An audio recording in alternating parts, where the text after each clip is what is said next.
Welcome to the Second Bite podcast, where we talk with top entrepreneurs and CEOs about creating valuable companies through creative transactions. Now, let's get started with the show. Hey, welcome back to the Second Bite podcast. My name is Todd Taskey. I am your host of the Second Bite podcast. It's a podcast people really love because we get to talk to entrepreneurs that in most cases you've never heard of, that have accomplished something very important and significant, which is to build a valuable company, do a transaction, and in many cases are working towards the second bite of that transaction. Today, I've got two guests with me from RuleTek, since renamed, that have actually gone through their full second bite. And so I'm super happy, Korby and Mark, to have you guys both on our podcast today. And I thank you for being here. Great to be here. Yeah, thanks, Todd. Before we jump in, I want to thank first our sponsor at EOS Worldwide. And for those of you that don't know, EOS Worldwide, EOS is the entrepreneurial operating system. It's a set of tools that help entrepreneurs be a lot more effective, a lot more efficient, a lot more profitable with their business. Whether you've got 2 employees or 200 employees, we've had many people on the podcast that have used the EOS system either by implementing the tools themselves or hiring an implementer to make sure that they're very effective within the business. They have over 350 EOS implementers worldwide. So if you would like to get more out of the business with less stress and aggravation, check out eosworldwide.com and you can get a bunch of their tools and resources there. So with that business out of the way, Mark, Korby, thank you so much for being here. I want to start with, because you guys, I was fortunate enough to work with you. We did a transaction back in June of 2017 that I reference a lot for the creativity and what it helped you guys accomplish at the time and then over the ensuing years. We're going to get into that today, but if we can, Korby, maybe you could start and just give an introduction to RuleTek. I know it's different today, so you could bring us up to that, but back in 2017, what was RuleTek? What did you do and who did you serve as customer? Sure. So we were a company, software consulting company, specializing in kind of business process management, digital process automation, specifically using the Pegasystems software. Pegasystems, a company out of Boston. Both Mark and I had been in the software, using the software for, I'll say, roughly 15 years before we started RuleTek. We worked side by side together at a big financial company. And we kind of did, okay, we should be doing this ourselves. So we started the company with, Googling basically, how do you start a company? That's kind of how we got all our wisdom. But we really had this dream of kind of doing what we were doing, but for other companies, running other consulting firms or internal consulting firms, running their development teams. And I think we started in 2012, and we really just kind of blew up doing what we were good at. So once we got to the point where there was enough value in the company, we started getting a few phone calls, and I think, Todd, that's where you come into play. At that time, we had, I'll say, roughly 15 customers. I could be wrong. The company size was roughly 60 developers, all kind of scattered throughout these companies in the U.S. And we were specifically in the U.S. markets. We did a lot in manufacturing, some oil and gas. We worked for a tractor company. We did a little bit with healthcare. And you're mostly doing Pegasystem integrations, correct? Exactly. So the market is it's fairly saturated. The healthcare market, the financial services market are very saturated with a lot of the big consulting companies. If you were to look today, you'd probably see, every advertising consulting company out there has their hand in the Pega space. Right. We were kind of a small fish in a big pond. There was a few of us small fish out there, but yeah, we we kind of picked up what we were good at.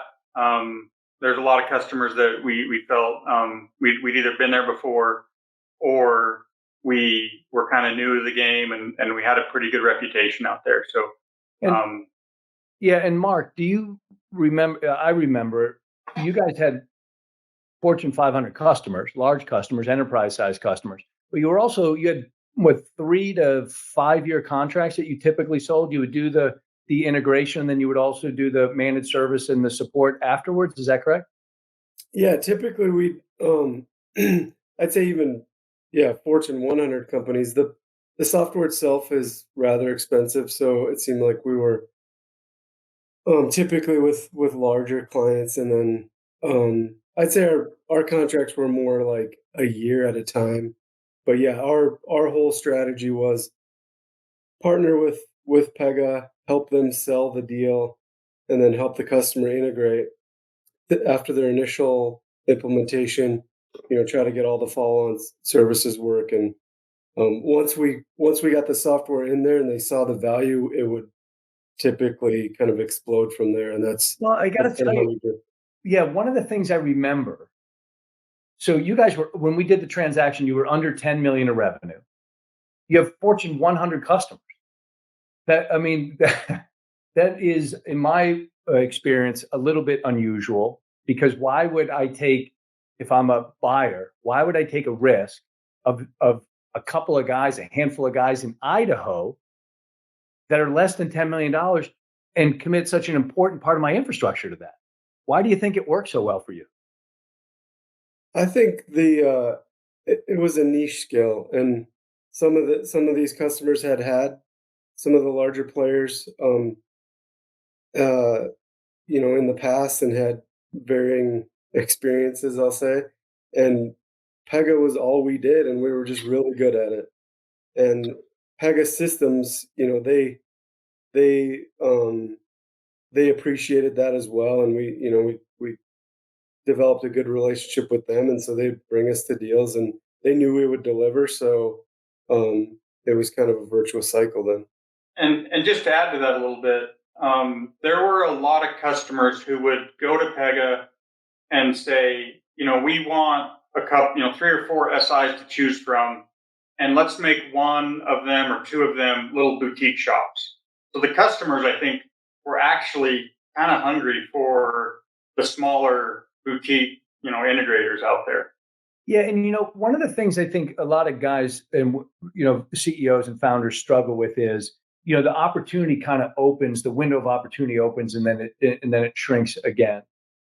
Could you guys, maybe Kobe, comment on that first? Do you feel like there was a window that was just widely expanding, and you guys hit that really well when you did your transaction? Yeah, so of all the little boutique shops, um, I'll say about 2 to 3 years before we kind of started our transaction, there were a few other transactions that happened in our space, and I always felt like we missed the boat a little bit. Not that we were looking for it, but we missed the boat on some of those other transactions that happened. Like, why weren't we considered? So, as I thought through that, it's like, well, there's not that many large companies out there that are looking to kind of get a kickstart on their Pega practice, and the ones that already did kind of took the other boutiques out of play. I can only think of 2 or 3 kind of boutiques right now that are even our size or were our size. Yeah, and that becomes the So challenge. I think you're right. I think there was that 2 or 3 year span there where these bigger SIs were kind of gobbling up all the smaller ones. Yeah, and from our perspective, the way we view that is that once a buyer acquires something, it essentially takes them off the board because they're going to grow that internally, right? So now, and then, so you guys are making your mark. You're doing great work. Pega's talking about you. Customers talking about you, and then the people start to knock at the door. So you got a couple of knocks at the door, and then one of them, Mark, was actually for me on LinkedIn, just reaching out. That's how we met, correct? Right. I think at the time you had some bigger SIs maybe looking for a boutique to acquire, and that's how you you found us, and I think at the time we weren't ready to have that conversation. Didn't think that was going to happen for us at the time, but we stayed in touch until So good ultimately. lesson, right? Good lesson when I reach out on LinkedIn to make sure to at least speak nice to me and connect back. Yeah. So, and I reference your transaction a lot because as I remember it in the first conversation when the three of us got together, a big part of your concern was we got a good opportunity here. I don't know how long the window stays open or not, but we feel like we're selling too soon. We also have not posted a win before, either one of us. We're both young. We haven't sold something before. We don't have a bunch of money. We don't have it. So that's why we don't want to sell. And that's why we do want to sell. Mark, you go first. Do you kind of remember your thoughts at that time? Yeah, absolutely. We were growing fast. I mean, before the transaction, we were almost doubling every year. So we wanted to make sure that we didn't kind of cut ourselves off at the knees. There was this future earning potential that if we didn't structure the transaction right, we didn't feel like we were gonna, capitalize on that. So we wanted to make sure that it was beneficial for everybody. By doing the transaction, it was gonna obviously allow us to earn what we felt it was worth, but also, kind of do the 1+1 = 3 with the acquirer. So, Yeah. yeah. Korby, do you remember your concerns, if any, when we kind of started the conversation? Oh yeah, had a ton of them. At the time, we were Mark and I mean, we were. I'll use the term drowning in everything. Right? We were in the weeds on projects. We're trying to run the business, and at the same time, I think it was within, I'll say, 6 months. So when we talked, we were actually looking to bring in some management to help run the company. So when we first started looking at this, it kind of made a lot of sense because we thought we were going to get that help. But I remember just thinking, man, it'd be nice to just get some sleep at night, instead of having to stay up all night and run the business, make payroll, take out the garbage, all that kind of stuff. So it made a lot of sense from that standpoint. Of course, there's we got to find the right fit, and then there's all the employees that we've groomed, and where do they fit in this new model, right? And how are they going to react? So there's a ton of things that kind of we were considering, and it was a very stressful time from what I remember. We talk a lot on this podcast about really good transactions solve the second problem, right? The first problem being money. We want to get the right amount of money. But the second problem is a fill in the blank. Mm-hmm. And it is, for example, I know one of the things you guys benefited from is, overnight you were no longer a $10 million little company in Iowa. You were in Idaho. You were part of a big global organization with a big balance sheet. Number two, you were going to have more opportunity for your people. Number three, all the stuff that you just referenced, Korby, was going to go away. All of those problems were going to be solved. So let's talk first about problem one, which is the money. But my first question to each of you, Mark, you go first. When you get into this, right, and they say, geez, life is going to be better. We're going to solve 1, 2, 3, 4, 5 problems for you. Did you believe that they were really going to do that was really going to happen post-transaction? I actually did. And maybe we'll talk about it later about what actually happened, but I did. The stuff Korby was talking about that we were drowning. We'd worked with Incessant before, so we knew some of the folks, and we knew that we were going to get some of the things we were missing, whereas more sales team and some of the management help and things that we needed. So I really did think we would solve some of that problem. Yeah, that piece, I kind of agree with Mark. I didn't ever worry about the money piece. I knew the second piece. We were going to get help, and I thought it would have come faster than it did. So I think it evolved over time. But we're definitely there now, which is good. So let's get into the transaction a little bit. So the buyer was a company in Atlanta called Incessant Technologies, and they were owned by a public company at the time in India, NIIT Technologies. And so that kind of a structure, public company in India, subsidiary in the US, did that give you concern, or because, Mark, of your familiarity with Incessant, you weren't too worried about it? Well, one clarification: Incessant was based in India. They had offices in the U.S. So yeah, the Indian company thing was a bit of a concern, just because we hadn't worked for an Indian company before. Style. Indian companies tend to have a style of their own. Yeah. Yep. There's some culture things that we had to worry about, and but on the flip side, they had a global presence, which is something we didn't, and so we knew we'd learn a lot from that, and that would open up a lot of doors. So, did you have concerns, Korby? Oh yeah, absolutely. I would say mostly from a culture perspective, and I've been in IT for a long time, and we've often worked with Indian companies, and it's just a different culture, and I think I was more concerned about not necessarily the transaction, but life after the transaction and what that would look like. Yeah, so we're going to jump into that in a second. Yep. So let's first talk about how we solved number one. And what we're trying to solve for is do a transaction that would give you the balance sheet and all the support, pay you appropriately for the business. And the fly in the ointment there was your growth rate was going to make you bigger into the future.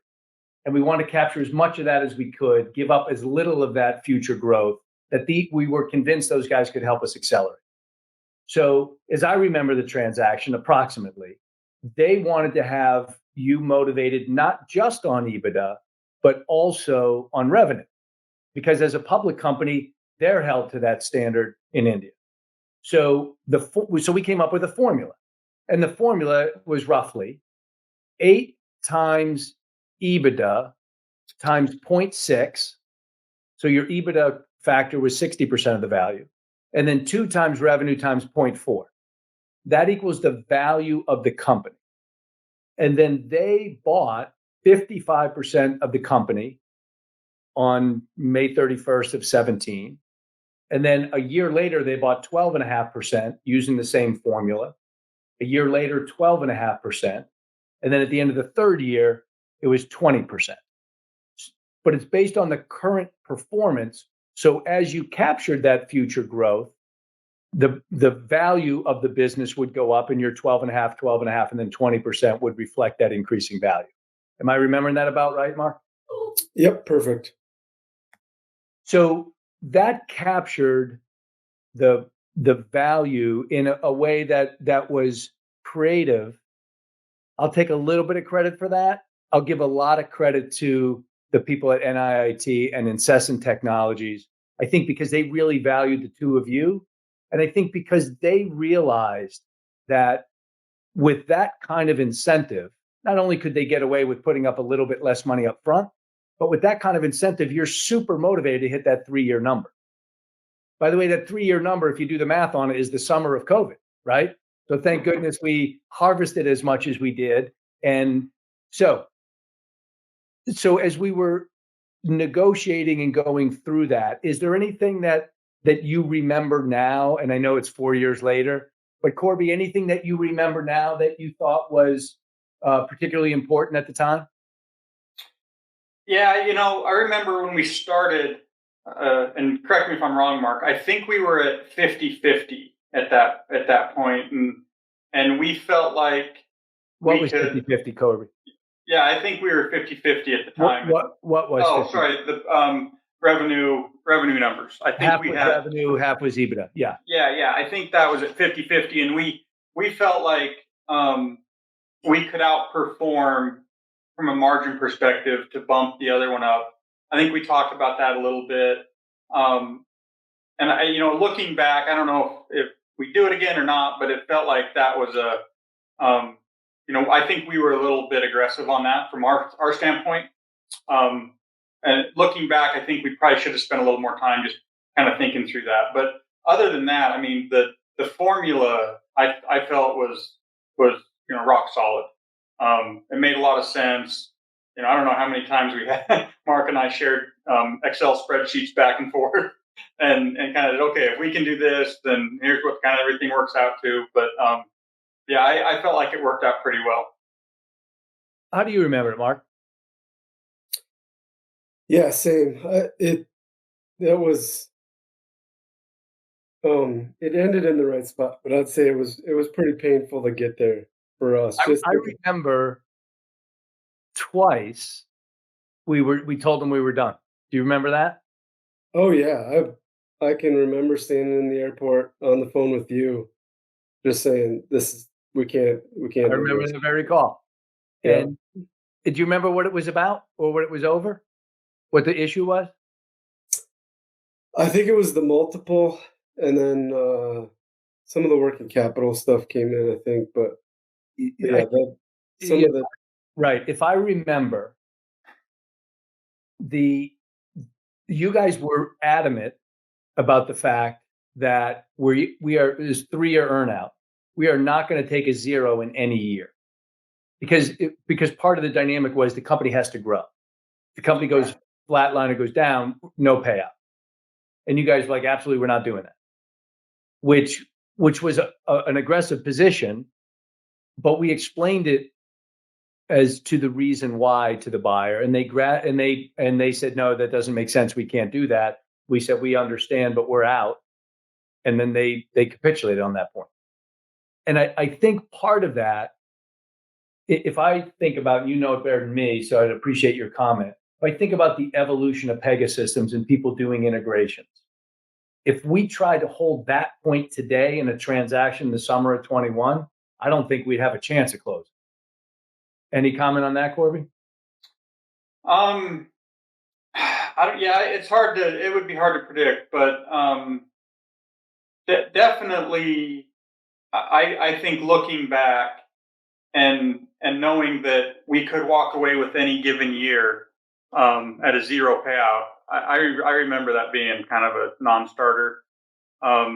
Just knowing kind of where we were and what we built, and we, kind of keep in mind, we were always looking at, okay, what can we do without them, and versus what if we go forward with this transaction. So we were kind of, doing what would be better, and at the time, I think we were pretty close to kind of even on some of that. And I think, Mark, you can comment on this.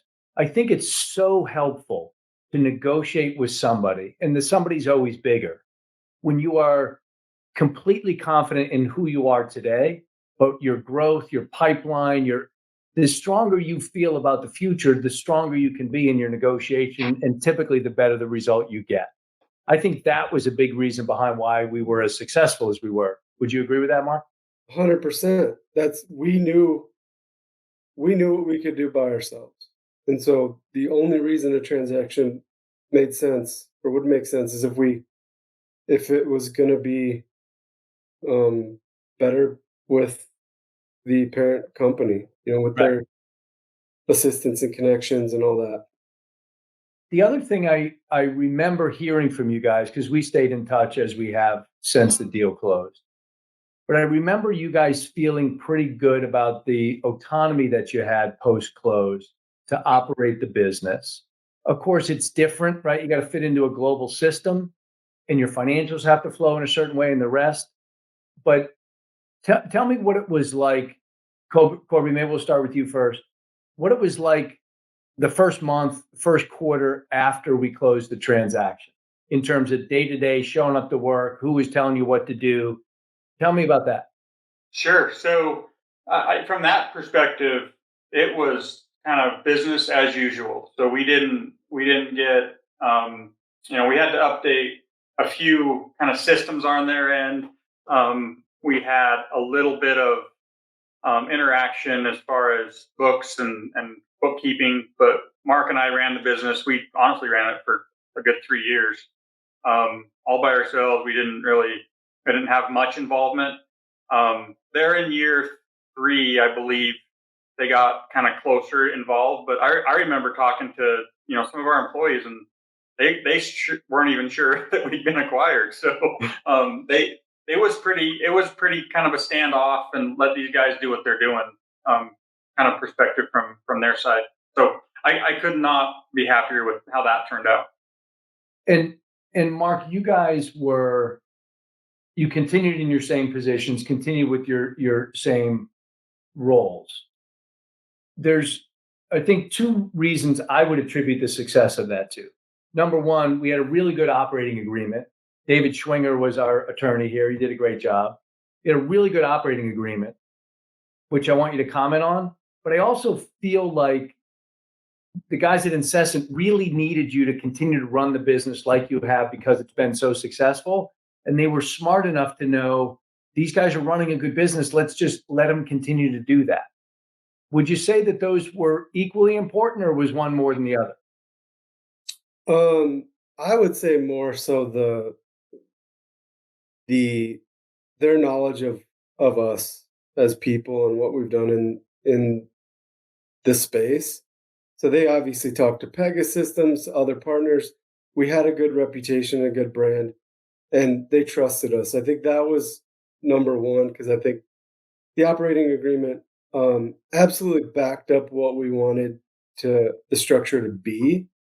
But the trust, I think, is what made it work after the fact. And then you guys literally got on a plane, flew to India, met the team, all that kind of stuff, right? Yep.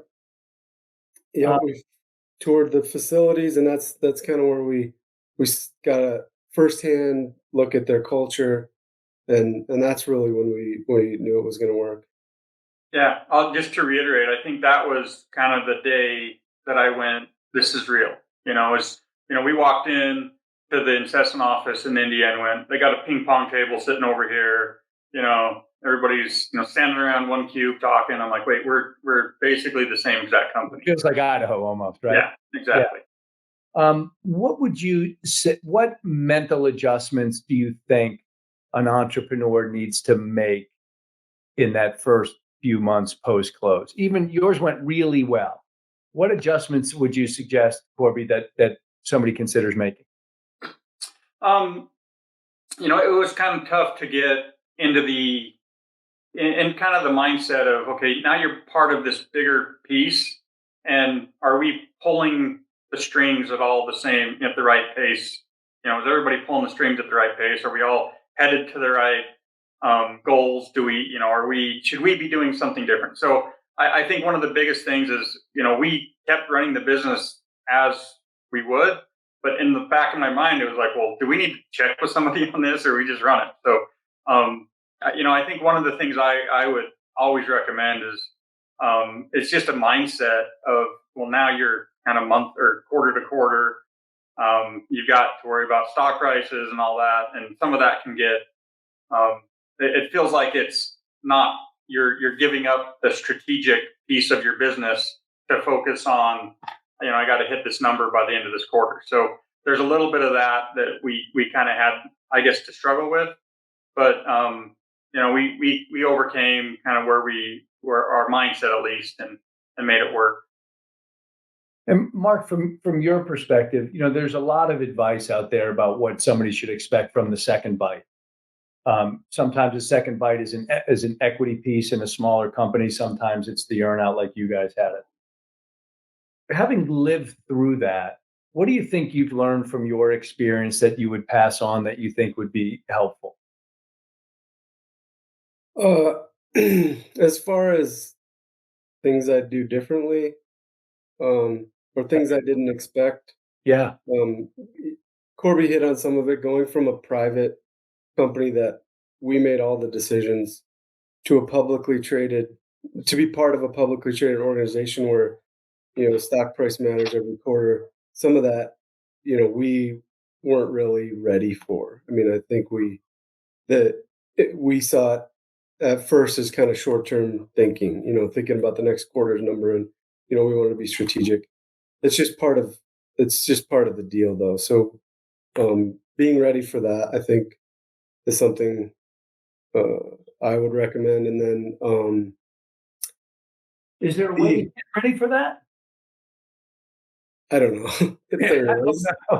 Just expecting it, I guess we didn't really think about that, and that's where things changed the most right away, is just the financials. The rest of running the business, we just kept doing what we were doing, but it was the focus on those numbers, and we were doing stuff on spreadsheets and holding the thumb in the air what our revenue was going to be, and that didn't cut it. So we had to adjust some things there.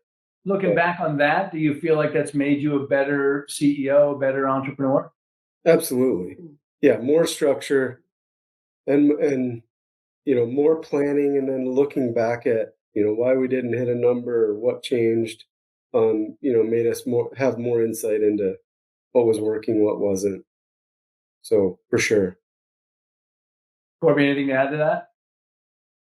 No, I completely agree. I mean, it was a big mindset change, and looking back, it makes a lot of sense, and I think now we go into planning and end of year stuff with a different mindset of, okay, these are the numbers we got to hit, and this is how we did it last year. What needs to change? What do we keep the same? So there's just a lot of kind of lessons learned from from what we've been through. So let me ask a couple last questions, and I'll bring us in on time here. So Mark, you and I connected on LinkedIn, and I think it was about a year or so later, and when you reached back and said, "Hey, these guys keep knocking on the door. Can you help us out?" So what one or two or three pieces of advice would you give to somebody when they get a knock at the door, either from somebody familiar, somebody unfamiliar, from an acquisition perspective? How should they think about that? Well, if you're like us and you hadn't been through a transaction before, I think you should get some help. Uh, this wouldn't have happened without the help that we got from you. I mean, just we'd never been through the negotiations. We'd never been through due diligence, which was honestly very fun. very, very testing. Yes, especially with a company in India. So it was every night waking up in the morning to 30 emails with stuff that we need to go dig up, and so it was. That's number one, is get some help. Number two, I think for me, that we didn't do as well as have a good plan for the integration of the businesses. Like Korby said, nothing really changed for us during the earnout period. Part of that, I think, was not wanting to interfere too much, but there was a lot of things that we wish would have happened faster, and we kind of expected them to happen instead of making them happen. Things Korby, that's super helpful. Thank you. Korby, remembering back to due diligence, if you could have paid someone to take a big chunk of that burden off of you, would you have done that? Absolutely. Like Mark said, I remember waking up just at my internal alarm clock, 2:00 in the morning, checking my phone to see what we had to provide next, right? So, and it's nothing against a firm in India. The requirements will just come at a different time if they're in California or Boston, right? Yeah. I mean, again, I had no idea the amount of paperwork and reports we would have to put together, and I mean, we said it earlier. We kind of walked away and we kind of said no thanks twice. Todd, without you involved, this never would have happened, because I think at the time, again, we were still knee deep in customers. We were running projects, so it would have been easy just to say, you know what, we just don't have time for this right now. And I think for me, the biggest advice is what Mark kind of mentioned: get some help. You need somebody there to not only help you through it, but to keep you in it, because the fatigue definitely fits in. It It's a was real so thing. long that we needed somebody there to just make sure that we were kind of still invested, and we didn't get like we called it sales fatigue or whatever. Yeah. It's a very real thing. So let me end with this, Korby. I'll ask you first. So you've been very successful, right? Successful entrepreneur. I know you have a successful family life and the rest. Is there a something that you can point to that's had a lasting impact on you? A person in your life, a book that you've read, an experience that you've had that you could pass on? Yeah, run into a lot of people. I think for me, I had kind of a mentor in my early life. He's a guy who lives out of Boston. Really just kind of showed me a couple things, like how to have fun at work, how to make sure that what you do has value and people recognize the value. But the second piece of that is just having a partner like Mark to go through this with. I don't know that I would have ever done it myself. I think he pushed me to even start the company, and then even then it was, he'd have a bad day and I'd have a good day, and I'd have a bad day and he'd have a good day. So just having the right partner to go through this, to me, is probably the most beneficial thing that we had, for me anyways, to kind of keep the company going and have somebody to talk to all the time. So. And your partner in Boston, should we shout out to him and say thanks? Yeah, his name's Tim Panagas. He's I can't microshare, I think, is the name of the company he's CIO for. So he's a good guy. Worked with him for, I don't know, 5-6 years. Super smart, all that stuff. How about you, Mark? Well, Korby stole mine. I mean, I think we complemented each other very well. I mean, he was super aggressive with trying to go after sales, and I was super conservative, and it worked out when we met in the middle. And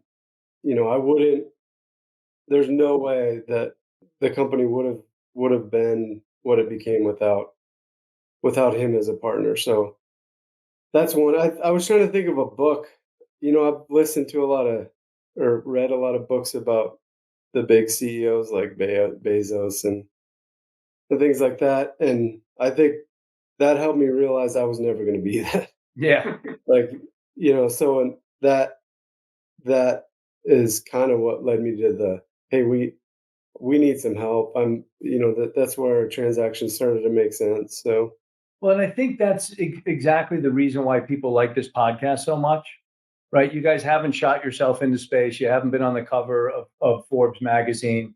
There's a lot of famous things you haven't done, but you have accomplished something that I think almost every entrepreneur aspires to, which is, first of all, creating a company of value that's a great home for many of your employees in Idaho, and then having the marketplace recognize that and pay you a lot of money for that.